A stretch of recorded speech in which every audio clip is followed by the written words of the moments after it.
हरे कृष्णा। सरस्वती ने बहुत दुखी होकर मुनिश्रेष्ठ से पूछा, प्रभो बताइए मैं आपकी किस आज्ञा का पालन करूं? तब कुपित हुए मुनि ने उससे कहा, वशिष्ठ को शीघ्र यहाँ बहा कर ले आओ, जिससे मैं इनका वध कर डालूं। यह सुनकर सरस्वती नदी व्यथित हो उठी। वह कमल नयना अबला हाथ जोड़कर वायु के झकोरे से हिलाई गई लता के समान भयभीत होकर जोर जोर से कांपने लगी। उनकी ऐसी अवस्था देखकर मुनि ने उस महानदी से कहा, तुम बिना कोई विचार किए वशिष्ठ को मेरे पास ले आओ। विश्वामित्र जी की बात सुनकर और उनकी पापपूर्ण चेष्टा जानकर वशिष्ठ के भूतल पर विख्यात अनुपम प्रभाव को जानती हुई उस नदी ने उनके पास जाकर बुद्धिमान विश्वामित्र ने जो कुछ कहा था वह सब उनसे कह सुनाया। वे दोनों के शाप से भयभीत होकर बारंबार कांप रही थी। महान शाप का चिंतन करके विश्वामित्र ऋषि के डर से बहुत डर गई थी। राजन, उसे दुर्बल, उदास और चिंता मग्न देखकर मनुष्यों में श्रेष्ठ धर्मात्मा वशिष्ठ ने कहा। वशिष्ठ महात्मा बोले, सरिताओं में श्रेष्ठ सरस्वती, तुम शीघ्र गति से प्रवाहित होकर मुझे बहा ले चलो और अपनी रक्षा करो, अन्यथा विश्वामित्र तुम्हें शाप दे देंगे, इसीलिए तुम कोई दूसरा विचार मन में ना लाओ। कुरुनंदन, उन कृपाशील महर्षि का ये वचन सुनकर सरस्वती सोचने लगीं, क्या करने से शुभ होगा। उनके मन में ये विचार उठा कि वशिष्ठ जी ने मुझ पर बड़ी भारी दया की है, अतः सदा मुझे इनका हित साधन करना चाहिए। राजन, तदंतर ऋषि श्रेष्ठ विश्वामित्र को अपने तट पर जप और होम करते देख सरिताओं में श्रेष्ठ सरस्वती ने सोचा, यही अच्छा अवसर है। फिर तो उस नदी ने पूर्व तट को तोड़कर अपने वेग से बहाना आरंभ कर दिया।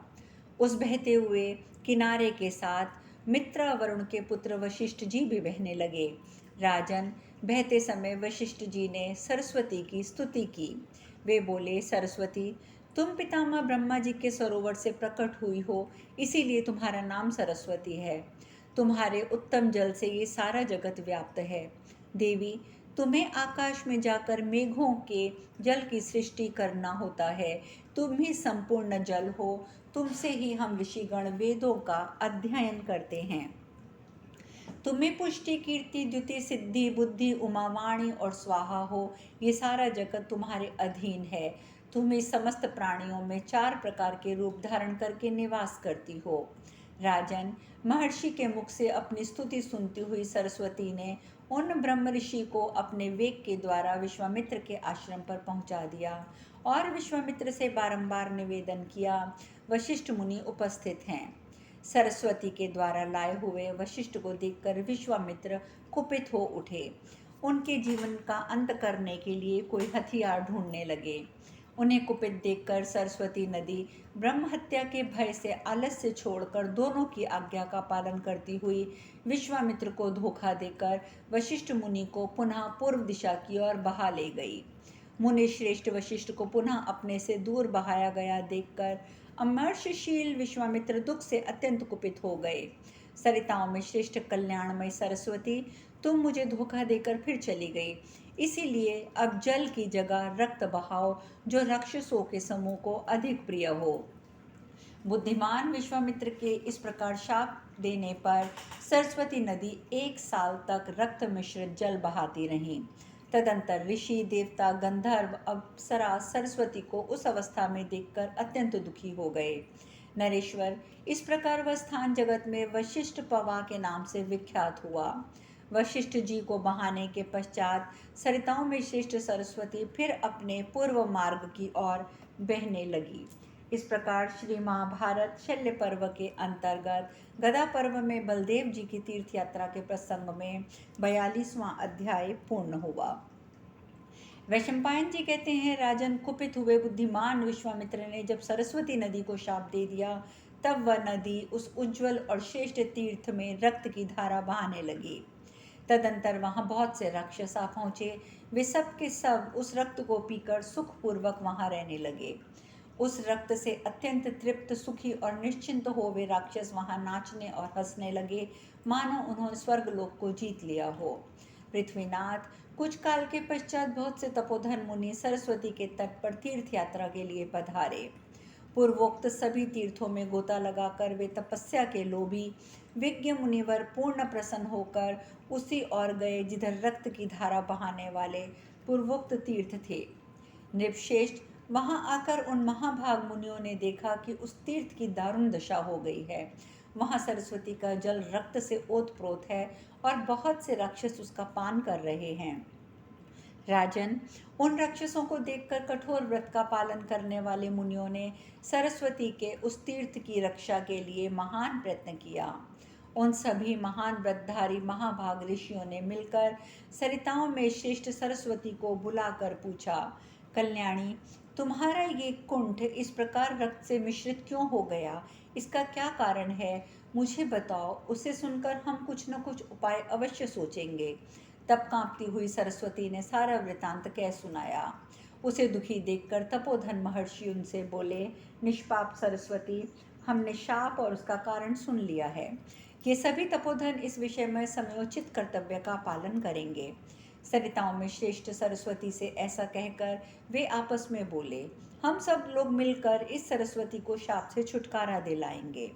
राजन, उन सभी ब्राह्मणों ने तप, नियम, उपवास, नाना प्रकार के संयम और कष्ट साध्य व्रतों के द्वारा पशुपति विश्वनाथ महादेव जी की आराधना करके सरिताओं में श्रेष्ठ उस सरस्वती देवी को शाप से छुटकारा दिलाया। उनके प्रभाव से सरस्वती प्रकृतिस्थ हुई और उनका जल पूर्वता स्वस्थ और स्वच्छ हो गया। शाप मुक्त हुई सरिताओं में श्रेष्ठ सरस्वती पहले की भांति शोभा पाने लगी। उन मुनियों के द्वारा सरस्वती का जल वैसा ही शुद्ध हो गया था। यह देख के वे भूखे हुए राक्षस उन्हीं महर्षियों की शरण में गए। राजन, तदंतर वे भूख से पीड़ित हुए राक्षस उन सभी कृपालु मुनियों से बारंबार हाथ जोड़कर बोले, महात्माओं, हम भूखे हैं, सनातन धर्म से भ्रष्ट हो गए हैं। हम लोग जो पापाचार करते हैं ये हमारा स्वेच्छाचार नहीं है। आप जैसे महात्माओं की हम लोगों पर कभी कृपा नहीं हुई है और हम सदा दुष्कर्म ही करते आ रहे हैं। इससे हमारे पाप की निरंतर वृद्धि हो रही है और हम ब्रह्म राक्षस हो गए हैं। स्त्रियां अपनी योनि दोष जनित पाप से राक्षसी हो जाती हैं। इस प्रकार क्षत्रिय, वैश्य और शूद्रों में से जो लोग ब्राह्मणों से द्वेष करते हैं वे भी इस जगत में राक्षस होते हैं। जो प्राणधारी मानव, आचार्य, ऋत्विज, गुरु और वृद्ध पुरुषों का अपमान करते हैं वे भी यहाँ राक्षस होते हैं। अतः विप्रवरों, आप यहाँ हमारा उद्धार करें, क्योंकि आप लोग संपूर्ण लोगों का उद्धार करने में समर्थ हैं।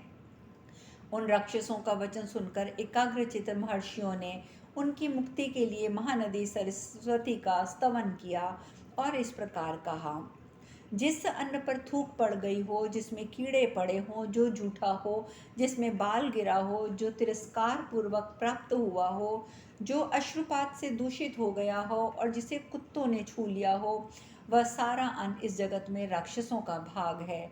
अतः विद्वान पुरुष सदा समझ बूझकर इन सब के प्रकार के अन्न का प्रयत्न पूर्वक परित्याग करें। जो ऐसे अन्न को खाता है वह मानो राक्षस का अन्न खाता है। तदंतर उन तपोधन महर्षियों ने उस तीर्थ की शुद्धि करके उन राक्षसों की मुक्ति के लिए सरस्वती नदी से अनुरोध किया। नरश्रेष्ठ, महर्षियों में ये मत जानकर सरिताओं में श्रेष्ठ सरस्वती अपने ही स्वरूप भूता अरुणा को ले आई। महाराज, उस अरुणा में स्नान करके वे राक्षस अपना शरीर छोड़कर स्वर्गलोक चले गए, क्योंकि वह ब्रह्म हत्या का निवारण करने वाली थी। राजन, कहते हैं इस बात को जानकर देवराज इंद्र उसी श्रेष्ठ तीर्थ में स्नान करके ब्रह्म हत्या के पाप से मुक्त हुए थे। ये सब कथा सुनकर जन्मेजय ने पूछा, भगवान इंद्र को ब्रह्म हत्या का पाप कैसे लगा था? वे किस प्रकार इस तीर्थ में स्नान करके पाप मुक्त हुए? वैशंपायन जी कहते हैं, जनेश्वर, पूर्व काल में इंद्र ने नमुची के साथ अपनी की हुई प्रतिज्ञा को इस प्रकार तोड़ डाला। वह सारी घटना कैसे घटित हुई वह मैं तुम्हें सुनाता हूँ, सुनो। बहुत समय पहले की बात है। नमुची इंद्र के भय से डरकर सूर्य की किरणों में समा गया। तब इंद्र ने उसके साथ मित्रता कर ली और प्रतिज्ञा करी कि असुर श्रेष्ठ, मैं ना तो तुम्हें गीले हथियार से मारूंगा, ना सूखे से, ना दिन में मारूंगा, ना रात में। सखे, मैं सत्य की सौगंध खाकर तुमसे ये बात कहता हूँ। राजन, इस प्रकार प्रतिज्ञा करके भी देवराज इंद्र ने चारों ओर कुहासा छाया हुआ देख पानी के फेंस में से नभुची का सिर काट दिया। नभुची का वह कटा हुआ मस्तक इंद्र के पीछे लग गया। वह उसके पास जाकर बारंबार कहने लगा, ओ मित्र घाती पापात्मा इंद्र, तू कहाँ जाता है? इस प्रकार उस मस्तक के द्वारा बारंबार पूर्वोक्त बात पूछी जाने पर अत्यंत संतप्त हुए इंद्र ने ब्रह्मा जी से इस सारा समाचार निवेदन किया। तब लोक गुरु ब्रह्मा ने कहा, देवेंद्र, अरुणा तीर्थ पाप भय को दूर करने वाला है। तुम वहाँ विधि पूर्वक यज्ञ करके अरुणा के जल में स्नान करो। शक महर्षियों ने उस अरुणा के जल को परम पवित्र बना दिया है। इस तीर्थ में पहले ही गुप्त रूप से उसका आगमन हो चुका है। फिर सरस्वती के निकट आकर अरुणा देवी को अपने जल से आप्लवित कर दिया। देवेंद्र, सरस्वती और अरुणा का ये संगम महान पुण्यदायक तीर्थ है। तुम यहाँ यज्ञ करो और अनेक प्रकार के दान दो, फिर उसमें स्नान करके तुम भयानक पाप से मुक्त हो जाओगे। जन्मेजय, उनके ऐसा कहने पर इंद्र ने सरस्वती के कुंज में विधिपूर्वक यज्ञ करके अरुणा में स्नान किया। फिर ब्रह्म हत्या जनित पाप से मुक्त हो देवराज इंद्र हर्षोफुल होकर खुश हृदय से स्वर्गलोक में चले गए। भरतश्रेष्ठ, नमुचिका का वह मस्तक भी उसी तीर्थ में गोता लगाकर मनोवांछित फल देने वाले अक्षय लोकों में चला गया। वैशंपायन जी ने आगे कहा, राजन, परमार्थ कार्य करने वाले महात्मा बलराम जी ने उस तीर्थ में भी स्नान करके नाना प्रकार की वस्तुओं का दान करके धर्म का फल पाकर सोम के महान और उत्तम तीर्थ में आगे बढ़ गए। वहाँ पूर्वोक्त काल में साक्षात राजाधिराज सोम ने विधिपूर्वक राजसूय यज्ञ का अनुष्ठान किया था। उस श्रेष्ठ यज्ञ में बुद्धिमान विप्रवर महात्मा अत्रि ने होता का कार्य किया था।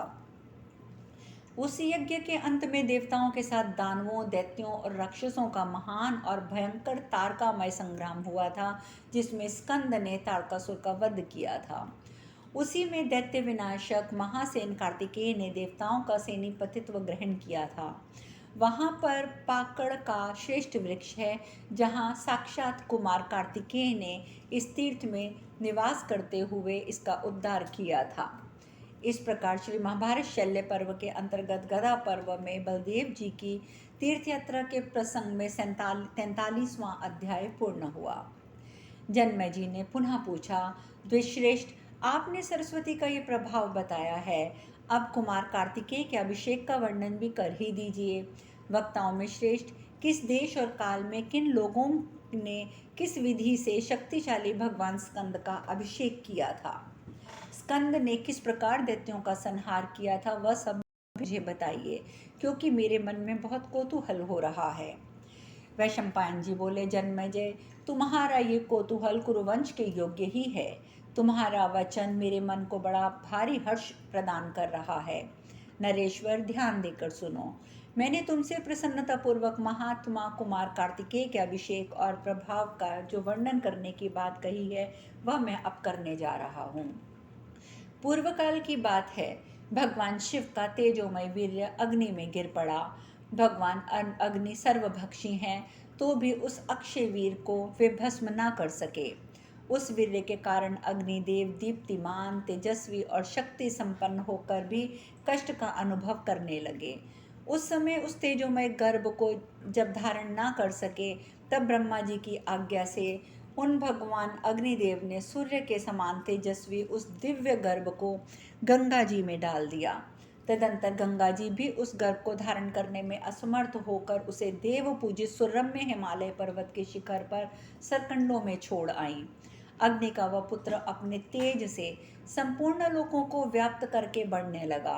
सरकंडों के समूह में अग्नि के समान प्रकाशित हुए उस सर्वसमर्थ महात्मा अग्निपुत्र को, जो नवजात शिशु के रूप में उपस्थित था, 6 कृतिकाओं ने देखा।